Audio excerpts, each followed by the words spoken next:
നമസ്കാരം. നാട്ടിൻപുറത്തിലേക്ക് സ്വാഗതം. പൂരങ്ങളുടെയും ഉത്സവങ്ങളുടെയും നോമ്പിന്റെയും കാലമാണിത്. ഇത്തവണത്തെ നാട്ടിൻപുറം വടക്കൻ കേരളത്തിലെ പൂരോത്സവ വിശേഷങ്ങളിൽ നിന്ന് തുടങ്ങാം. വടക്കൻ കേരളത്തിലെ കാവുകളിലും ക്ഷേത്രങ്ങളിലും പൂരോത്സവത്തിന് മുന്നോടിയായി നടക്കുന്ന ചങ്ങാത്തം ചോദിക്കൽ ചടങ്ങ് നടന്നു. ദേവിയുടെ ചങ്ങാതിമാരെ തേടിപ്പോകുന്ന അപൂർവമായൊരു ചടങ്ങാണിത്. പാരമ്പര്യ തനിമയിൽ ക്ഷേത്രം വാല്യക്കാരാണ് ചങ്ങാത്തം ചോദിച്ച വീടുകളിലെത്തുന്നത്.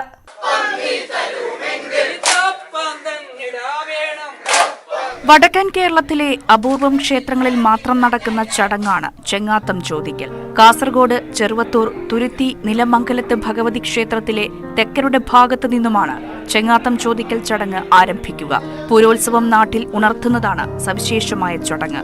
പൂരപ്പന്തലിൽ നിന്നും ആർപ്പുവിളികളോടെയാണ് സംഘം പുറപ്പെടുക.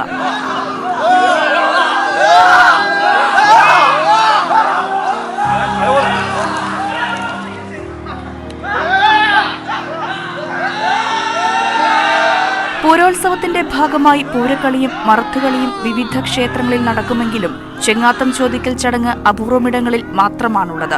ചെറുസംഘങ്ങളായി വീടുകൾ തോറും കയറിയിറങ്ങുന്ന ബാല്യക്കാരെ ദീപം തെളിയിച്ച് സ്വീകരിക്കും. പൂരത്തിന്റെ ആരവം ഗ്രാമങ്ങളിലേക്ക് പകരുന്ന ചടങ്ങിന് ആതിഥേയരായി ഓരോ വീടും ഭക്ഷണമൊരുക്കി കാത്തുനിൽക്കും. ഓരോ വീടുകളിലും കയറി ചെന്ന് അരിപ്പത്തിട്ടുകൊണ്ടും ആർപ്പ് വിളിച്ചുകൊണ്ടും ഓരോ വീടുകളിലേക്ക് കയറി ചെന്നുകൊണ്ട് ദേവിയുടെ പൂരം അറിയിക്കുന്ന ഒരു ചടങ്ങാണ്. ചെറുവത്തൂർ, പടന്ന, വലിയ പറമ്പ പഞ്ചായത്തുകളിലും നീലേശ്വരം, കാഞ്ഞങ്ങാട് നഗരസഭാ പരിധിയിലുമായി ആയിരക്കണക്കിന് വീടുകളിൽ ബാല്യക്കാർ ചെങ്ങാത്തം ചോദിച്ചെത്തും. പല വഴി പിരിഞ്ഞ് വൈകിട്ടോടെ അഴിമുഖത്തിന് കിഴക്കായുള്ള പുഴ നീന്തി ഓടിത്തിരികെ എത്തുന്നവരെ സ്വീകരിക്കാൻ നാടാകെ ഒത്തുചേരും.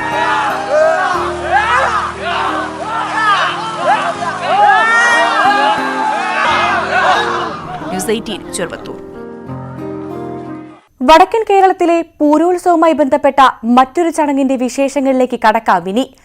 പത്മശാലിയ പൊറാട്ട് എന്ന സവിശേഷമായ ആചാരം.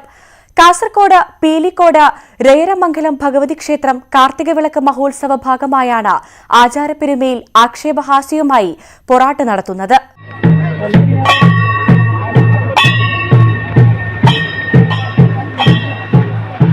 പീലിക്കോട് തെരുവിലെ വിവിധ വീടുകളിൽ നിന്ന് പൊറോട്ട് വേഷങ്ങൾ അണിഞ്ഞൊരുങ്ങും.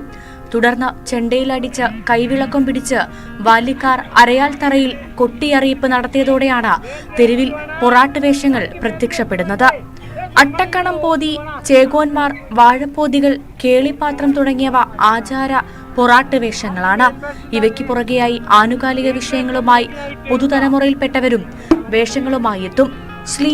അശ്ലീല പ്രശ്നങ്ങളില്ലാതെ കാഴ്ചക്കാരോട് മുഖത്തോട് മുഖം നോക്കിയാണ് പൊറാട്ട് വേഷങ്ങളുടെ സംസാരം. പൂരക്കാലത്തെ സവിശേഷമായ ഈ ആചാരം കാണാൻ ആയിരങ്ങളാണ് പീലിക്കോട് ഒഴുകിയെത്തിയത്.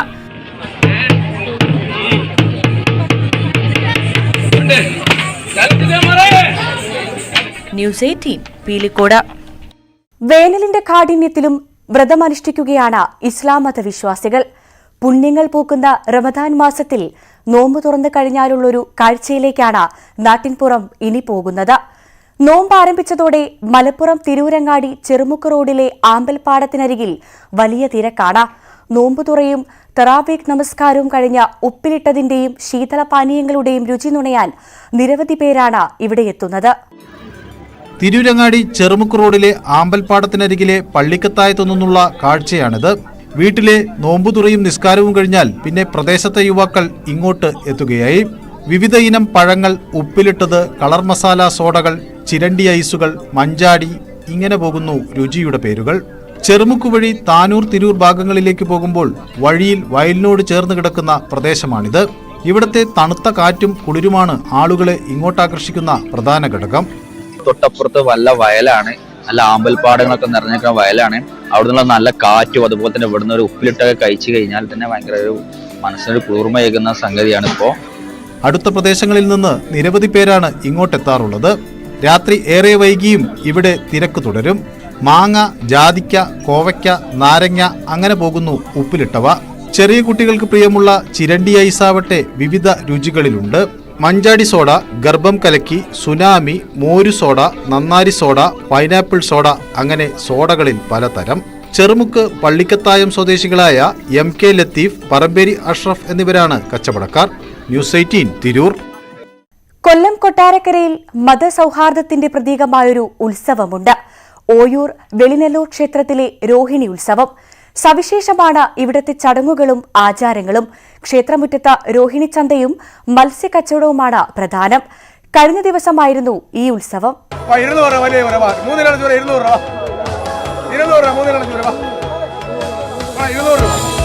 രോഹിണി നാളിൽ പുലർച്ചെ 4 മണിയോടെ ക്ഷേത്രത്തിനു മുന്നിൽ മുസ്ലിം സമുദായക്കാർ നടത്തുന്ന മത്സ്യക്കച്ചവടം ഇന്നും ആചാരത്തിന്റെ ഭാഗമാണ്. ഓയൂർ വെള്ളിനെല്ലൂർ ശ്രീരാമക്ഷേത്രത്തോട് ചേർന്നുള്ള ഇണ്ടിളയപ്പൻ ക്ഷേത്രത്തിലെ ആചാരങ്ങളാണ് ഉത്സവത്തിന് വ്യത്യസ്തത പുലർത്തുന്നത്.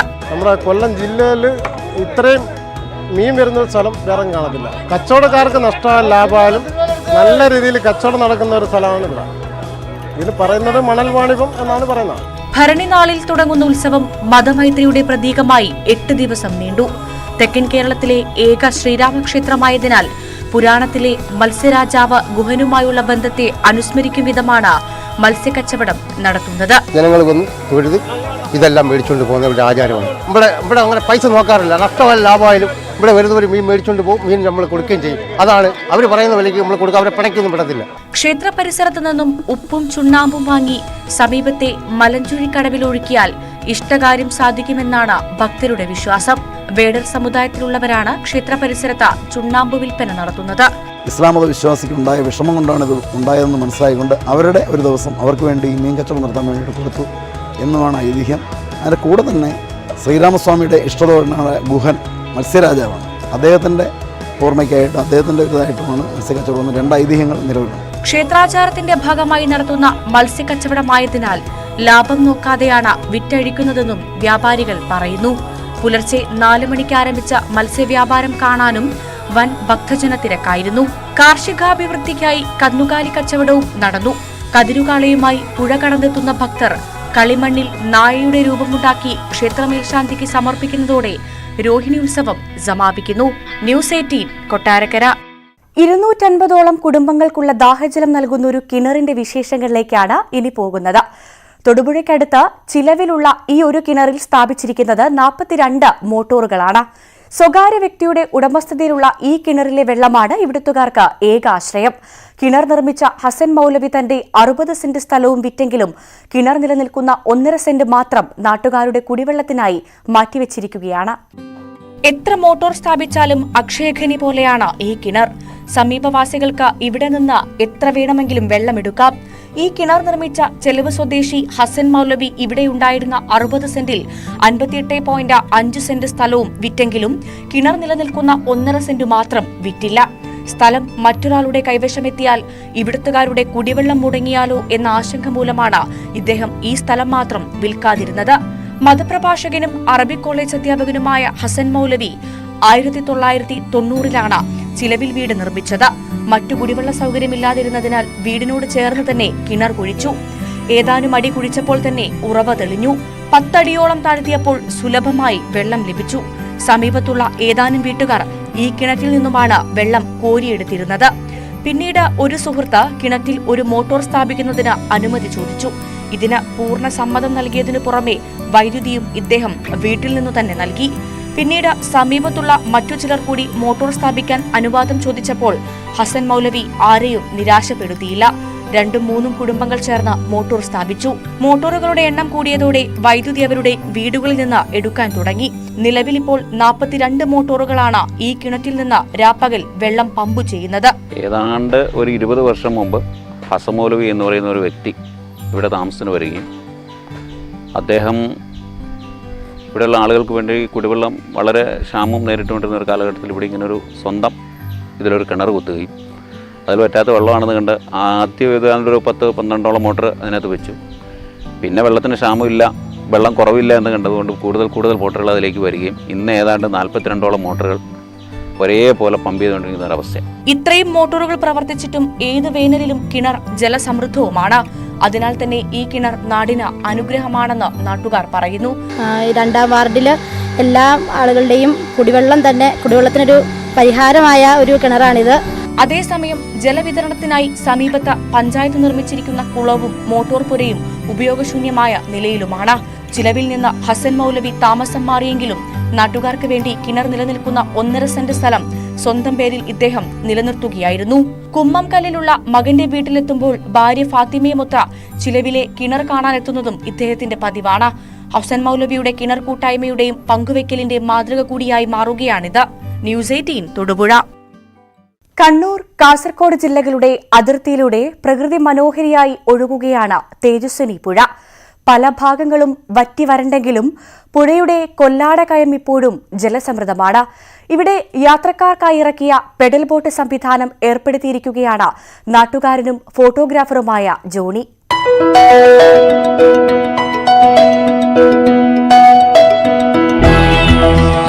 കണ്ണൂർ, കാസർഗോഡ് ജില്ലാ അതിർത്തികളിൽ കൂടിയാണ് തേജസ്വിനി പുഴ ഒഴുകുന്നത്. കൊടും വേനലിൽ പുഴയുടെ പല ഭാഗങ്ങളും വറ്റി വരണ്ടുവെങ്കിലും പതിവ് പോലെ കൊല്ലാടകയം ജലസമൃദ്ധമാണ്. 2 കിലോമീറ്റർ നിറഞ്ഞുകിടക്കുന്ന വെള്ളത്തിൽ കൂടി പുഴയെ അറിഞ്ഞ് സഞ്ചരിക്കാൻ ഒട്ടേറെ പേരാണ് ഇവിടേക്ക് എത്തുന്നത്. ഒരു ഭാഗം കാസർഗോഡ്, മറുഭാഗം കണ്ണൂർ. ഒരേ സമയം 2 ജില്ലകളിൽ നിന്നുള്ള കാഴ്ചകൾ കാണാം. കൊടും ചൂടിൽ നിന്നും രക്ഷ നേടാൻ പുഴയ്ക്കരികിൽ വാനരക്കൂട്ടവും പക്ഷികളും ഉണ്ടാകും. ചെറുതുരുത്തുകളും ഉണ്ട്. 20 വർഷം മുൻപ് ഫോട്ടോഷൂട്ടിനായാണ് ജോണി ആദ്യമായി പുഴയിൽ ബോട്ടിറക്കിയത്. എന്നാൽ അത് അധികകാലം മുന്നോട്ടു പോയില്ല. സമ്പൂർണ്ണ ലോക്ഡൌണിനു ശേഷം വിനോദസഞ്ചാര മേഖല സജീവമായതോടെയാണ് പെഡൽ ബോട്ട് എന്ന ആശയം വീണ്ടും പൊടിതട്ടിയെടുത്തത്. കോവിഡിന് ശേഷം ആൾക്കാർ എവിടെ പോകണമെന്നറിയാതെ ഇങ്ങനെ എന്റെ പിള്ളേരായാലും എവിടെ പോകണ്ടേ, ഒരു സ്ഥലം എവിടെ, അവിടെ കൊട്ടത്തലച്ച് കയറുന്നു, അപ്പോഴാണ് എനിക്ക് ഇങ്ങനെ ഒരു പ്ലാന് വീണ്ടും ഇങ്ങനെ ഒരു സംഭവം വീണ്ടും തുടങ്ങിയാലോ എന്ന് എനിക്ക് ആലോചന വന്നു. പഞ്ചായത്തിൽ നിന്നും ലൈസൻസ് എടുത്താണ് സുരക്ഷാ സംവിധാനങ്ങളോടെയുള്ള ബോട്ട് സർവീസ്. കുട്ടികൾക്കും പ്രായമായവർക്കും എല്ലാം ഒരുപോലെ ആസ്വദിക്കാൻ പറ്റുന്ന തരത്തിലാണ് യാത്ര ഒരുക്കിയിട്ടുള്ളത്. കാർഷിക മേഖലയിലുണ്ടായ വിലത്തകർച്ച മൂലം കർഷകർ അനുഭവിക്കുന്ന ദുരിതത്തിന് പരിഹാരം കാണാൻ കൂടി ഇത്തരം സംരംഭങ്ങൾ സഹായകരമാകുമെന്ന് ജോണി പറയുന്നു. ന്യൂസ് 18 ചെറുപുഴ. ഇനി കുറച്ച് കൗതുകകരമായ വിശേഷങ്ങളാകാം. 2ാം ലോക മഹായുദ്ധകാലത്ത് ഉപയോഗിച്ചിരുന്ന ക്യാമറ കാണാം ആദ്യം. ഫോട്ടോഗ്രാഫി ഇന്നത്തെ പോലെ വികസിക്കാത്ത കാലത്ത് വിസ്മയം തീർത്ത മാമിയ RB 67 കാണണോ? മലപ്പുറം വാണിയമ്പലത്താണ് ഈ ക്യാമറയുള്ളത്. വൈൽഡ് ലൈഫ് ഫോട്ടോഗ്രാഫറായ ദാസൻ പറയും ഈ ക്യാമറയുടെ വിശേഷങ്ങൾ. ഇത് കൊഡാക്ക് കമ്പനി ഇറക്കിയ ആദ്യത്തെ പൊതുജനങ്ങൾക്ക് ഉപയോഗിക്കാൻ വേണ്ടി ഇറക്കിയ ഒരു ക്യാമറയാണ്. ഇത് ഒരു 100 വർഷത്തിൽ കൂടുതൽ പഴക്കമുണ്ട് ഈ ക്യാമറയ്ക്ക്. ഇത് 2ാം ലോക മഹായുദ്ധത്തിൽ പങ്കെടുത്ത ക്യാമറയാണ്. ഇത് പണ്ട് കാലത്ത് നിക്കോൺ ക്യാമറകൾക്കാണ് ഭയങ്കര പേരുണ്ടായിരുന്നു. നിക്കോൺ ക്യാമറ ഉള്ള ഒരാളെന്ന് പറഞ്ഞാൽ പിന്നെ ഒന്നും നോക്കാനില്ലാതെ. ഇതിൻ്റെ അന്ന് കമ്പനി വില 125 രൂപയായിരുന്നു. ഞാൻ ആദ്യമായിട്ട് പൈസ കൊടുത്ത് വാങ്ങിച്ചത് ഇതേപോലത്തെ ഒരു സെക്കൻഡ് ഹാൻഡ് ക്യാമറ 50 രൂപയ്ക്ക്. ഈ ക്യാമറ ഒന്നുണ്ടായാൽ ഒരു സ്റ്റുഡിയോയിൽ ഒന്നുണ്ടായാൽ മതി. കളറും ബ്ലാക്ക് ആൻഡ് വൈറ്റും 35ഉം എല്ലാം പോളറൈഡ് വരെ ഇതിൽ ലോഡ് ചെയ്യുക. അതിൻ്റെ ബാക്ക് വാങ്ങിക്കാൻ കിട്ടും. ആദ്യമായിട്ട് ഫിലിം ക്യാമറയിൽ AF ക്യാമറകളെ ഇറങ്ങിയത് ഈ മോഡലാണ്. ഇതാണ് ഇപ്പോൾ ഏറ്റവും അന്ന് ലേറ്റസ്റ്റ് ആയി ഇറക്കിയ പോളറൈഡ് ക്യാമറയാണ്. ഇത് ഞാൻ ഗൾഫിൽ ജോലി ചെയ്യുന്ന സമയത്ത് അവിടെ വാങ്ങിച്ചത്. അത് ഫോട്ടോ എടുത്തു കഴിഞ്ഞാൽ അപ്പം തന്നെ ഫോട്ടോ ഇതിലെ വരും. വെറുതെ ഒരു 30 സെക്കൻഡിനെ കൊണ്ട് ഫോട്ടോ ആവും. ഫോട്ടോഗ്രാഫി ഒരു മൊബൈൽ ക്ലിക്കിൽ ഒതുങ്ങുന്ന കാലത്തിരുന്ന് ദാസൻ വാണിയമ്പലം ആ ബ്ലാക്ക് ആൻഡ് വൈറ്റ് കാലത്തെയും ഫിലിം റോളുകളെയും അന്നത്തെ ഏറ്റവും മികച്ച ക്യാമറകളെയും ഓർത്തെടുക്കുകയാണ്. വാണിയമ്പലത്തെ റോഡരികിലെ രാജേഷ് സ്റ്റുഡിയോയിൽ ചെന്നാൽ ഒരു കാലഘട്ടത്തെ ഫ്രെയിമിലാക്കിയവരെല്ലാം ഒരു ഫ്രെയിമിൽ കാണാം. ദാസൻ വാണിയമ്പലം അത്രയേറെ പ്രിയത്തോടെ ഹൃദയത്തോട് ചേർത്ത് വച്ചിരിക്കുകയാണ് ഇവരെയെല്ലാം. ദാസൻ പറയുകയാണ്, ഇന്നത്തെ തലമുറയ്ക്ക് മനസ്സിൽ കാണാൻ പോലും കഴിയാത്ത പൊയ്പോയ ഒരു കാലത്തെ പറ്റിയും അന്നത്തെ ഫോട്ടോഗ്രാഫിയെ പറ്റിയും. ക്യാമറ കണ്ടുപിടിച്ചിട്ട് തന്നെ 100-200 വർഷം ആകുന്നേ ഉള്ളൂ. അതിൻ്റെ ഇടയിൽ ആദ്യം ഈ ഫിലിമിന് ബദൽ ഗ്ലാസ്സിലായിരുന്നു വന്നിരുന്നത്. അപ്പോൾ അത് വീണ് പൊട്ടിപ്പോയാൽ പിന്നെ ആ പടം കിട്ടില്ല. അങ്ങനെ അത് കുറേ കാലം കഴിഞ്ഞപ്പോൾ ഫിലിമിലേക്ക് വന്നു. അങ്ങനെ ബ്ലാക്ക് ആൻഡ് വൈറ്റ് ഫിലിം വന്നു. ബ്ലാക്ക് ആൻഡ് വൈറ്റ് ഫിലിം ആണ് ഇപ്പോഴെന്ന് വെച്ചാൽ ഇതിൽ ഇത്രയും ആൾക്കാരെ കടന്നുകയറ്റം ഉണ്ടാവില്ലായിരുന്നു.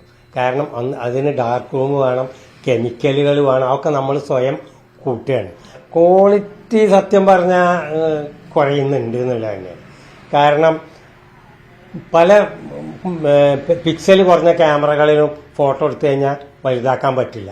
നേരെ മറിച്ച് ഒരു ഫിലിമിൽ ഒരു ഫോട്ടോ ശരിക്കും കിട്ടുകയാണെങ്കിൽ എത്രയും വലുതാക്കാം.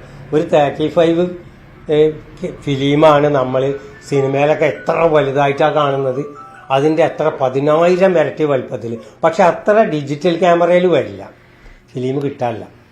ഇപ്പോൾ ഓൺലൈനൊക്കെ ആയിട്ട് കിട്ടുന്നുണ്ട്. അതിന് ഒരു റോളിന് 1,500 രൂപ 2,000 രൂപയൊക്കെയാണ്. 125 രൂപയുള്ളായിരുന്നു. അതിനിപ്പോൾ ഓൺലൈന് 1,600 കിട്ടിയിട്ടും കാര്യമൊന്നുമില്ല. എവിടുന്ന വാഷ് ചെയ്യുക? ഇപ്പോൾ ഹൈദരാബാദിലുള്ള ഫിലിം സിറ്റിയിൽ മാത്രമേ ഫിലിം വാഷ് ചെയ്യുന്നുള്ളൂ.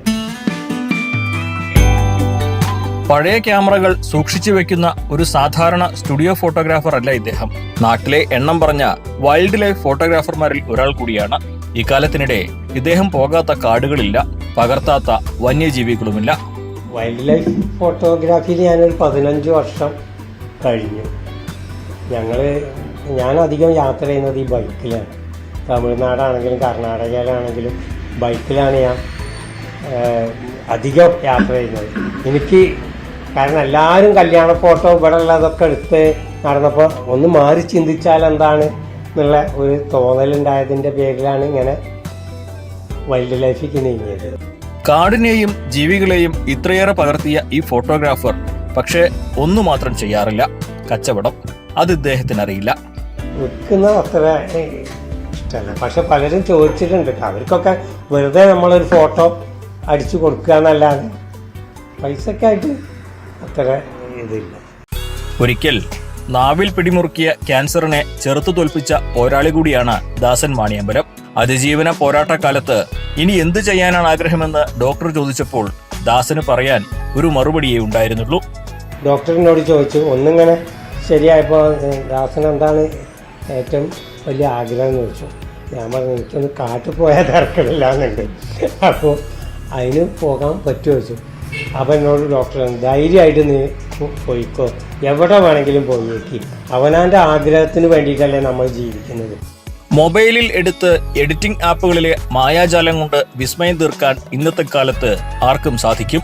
എന്നാൽ ദാസൻ വാണിയമ്പലത്തെ പോലെ ഫോട്ടോഗ്രാഫിയെ ജീവശ്വാസമാക്കുക വർത്തമാനകാലത്ത് എളുപ്പമല്ല. അതുകൊണ്ടെല്ലാം നമുക്ക് പറയാം, എല്ലാ അർത്ഥത്തിലും ദാസൻ വാണിയമ്പലം ഒരു വേറിട്ട ഫോട്ടോഗ്രാഫറാണെന്ന്. അഖിലോട്ടുപാറയ്ക്കൊപ്പം CB അനുമോദ്, ന്യൂസ് 18. വെറുതെ കളയുന്ന വസ്തുക്കൾ ബാലകൃഷ്ണന്റെ കയ്യിലെത്തിയാൽ മനോഹരമായ വസ്തുക്കളായി മാറും. അങ്ങനെ താജ്മഹൽ മുതൽ വിമാനം വരെയുണ്ട് ഇദ്ദേഹത്തിന്റെ ശേഖരത്തിൽ. മലപ്പുറം കൊടുമുടി സ്വദേശിയായ ബാലകൃഷ്ണൻ ജോലിയിൽ നിന്ന് വിരമിച്ചതോടെയാണ് ഇത്തരം നിർമ്മിതികൾക്കായി സമയം കൂടുതലായി കണ്ടെത്താൻ തുടങ്ങിയത്.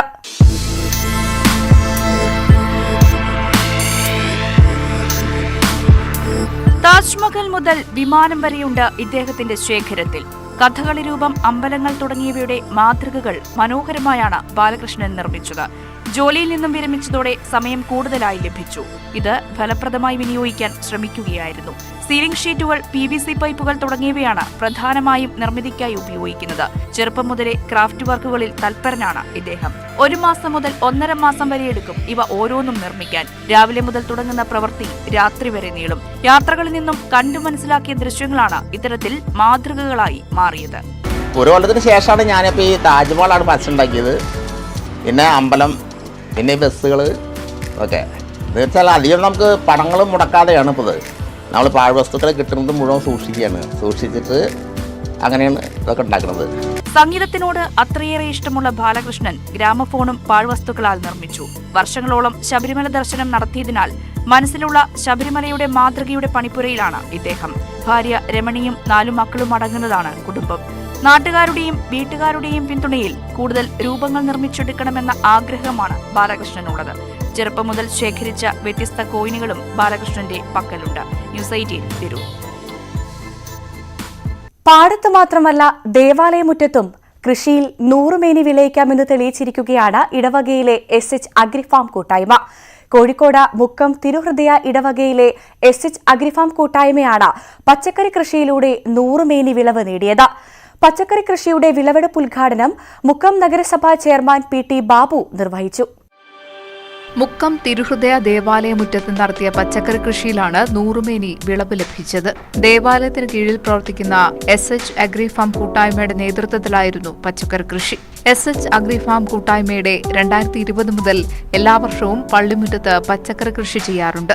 ഇത്തവണ പയർ, പാവൽ, കോവൽ, തക്കാളി, വഴുതന, ചീര, വെണ്ട, ചോളം, കുമ്പളം, ചുരങ്ങ, പുഷ്പകൃഷി എന്നിവയും മത്സ്യകൃഷിയും നടത്തുന്നുണ്ട്. വിളവെടുക്കുന്ന ഉൽപ്പന്നങ്ങൾ പള്ളിയിൽ തന്നെ ആളുകൾക്ക് വിൽക്കുകയാണ് ചെയ്യുന്നത്. ഒരു കാർഷിക പ്രവൃത്തി എന്നതിനേക്കാൾ ഉപരി ഒരു ആത്മീയ പ്രവർത്തനമായിട്ട് തന്നെയാണ് ഈ ഇടവകയിൽ ഈ കൃഷി നടത്തുന്നത്. ഇതിലൂടെ വലിയ ആത്മസംതൃപ്തിയും സന്തോഷവും ഈ കൃഷി ചെയ്യുന്നവർക്കും ഇത് കാണുന്നവർക്കും ഒക്കെ ലഭിക്കുന്നുണ്ട്. ഈ കാർഷിക ഉൽപ്പന്നങ്ങൾ ഈ ഇടവക അംഗങ്ങൾക്ക് തന്നെ വിൽക്കാനും സാധിക്കുന്നുണ്ട് എന്നതിലും വളരെ സന്തോഷമുണ്ട്. SH അഗ്രോ ഫാം പ്രവർത്തകർക്ക് പിന്തുണയുമായി മുക്കം നഗരസഭയും കൃഷിഭവനും കൂടെയുണ്ട്. മുൻ വർഷങ്ങളിൽ മുക്കം കൃഷിഭവന്റെ ഇൻസ്റ്റിറ്റ്യൂഷണൽ പ്രൊജക്ടിൽ ഉൾപ്പെടുത്തി ഇവർക്ക് സഹായം നൽകിയിരുന്നു. ഈ വർഷവും പച്ചക്കറി വികസന പദ്ധതിയിൽ ഉൾപ്പെടുത്തി സഹായം നൽകിയിട്ടുണ്ട് എന്നും SH അഗ്രി ഫാമിന്റെ നേതൃത്വത്തിൽ നടക്കുന്ന കാർഷിക പ്രവൃത്തികൾ വിജയകരമാണെന്നും മുക്കം കൃഷി ഓഫീസർ ടിൻസി ടോം പറഞ്ഞു. വളരെ സക്സസ്ഫുള്ളായ രീതിയിൽ എല്ലാവിധ പച്ചക്കറികളും അവർ ഉൽപ്പാദിപ്പിക്കുന്നു. മാർക്കറ്റിനാണെങ്കിലും പുറമേ ഒന്നും പോകേണ്ട ആവശ്യമില്ല. പള്ളിയിൽ വരുന്ന ഇടവകക്കാരും മറ്റു ജനങ്ങളും തന്നെ ഈ ഉൽപ്പാദിപ്പിക്കുന്ന പച്ചക്കറികൾ വാങ്ങുകയും അത്തരത്തിൽ വളരെ വിജയകരമായിട്ടുള്ള രീതിയിലാണ് ഇപ്പോൾ അവർ കൃഷി ചെയ്തുകൊണ്ടിരിക്കുന്നത്. പച്ചക്കറികളുടെ വിളവെടുപ്പ് ഉദ്ഘാടനം മുക്കം നഗരസഭാ ചെയർമാൻ PT ബാബു നിർവഹിച്ചു. ന്യൂസ് 18 മുക്കം. കണ്ണിന് കുളിർമയേകുന്ന ഒരു കാഴ്ചയോടെയാണ് ഇക്കുറി നാട്ടിൻപുറം പൂർത്തിയാകുന്നത്. നാട്ടിൽ ചൂട് അസഹ്യമായ മാർച്ച് മാസത്തിൽ കാട്ടിലെ സ്ഥിതിയും ഏറെ വ്യത്യസ്തമല്ല. തൃശൂർ അതിരപ്പള്ളിയിലെ ഉൾക്കാട്ടിൽ നിന്നുള്ള ദൃശ്യങ്ങൾ കൗതുകമുണർത്തുന്നതാണ്. ഏറെ നേരം കാട്ടുചോലയിൽ കുളിച്ച കാട്ടുകൊമ്പൻ കരയിലെ ഈറ്റകൾ ഒടിച്ചു തിന്നുന്നതും ദൃശ്യങ്ങളിൽ കാണാം. രാജഗുരുവായൂർ പകർത്തിയ ദൃശ്യങ്ങളിലേക്ക്.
ഇതോടെ നാട്ടിൻപുറം പൂർണ്ണമാകുന്നു. നമസ്കാരം.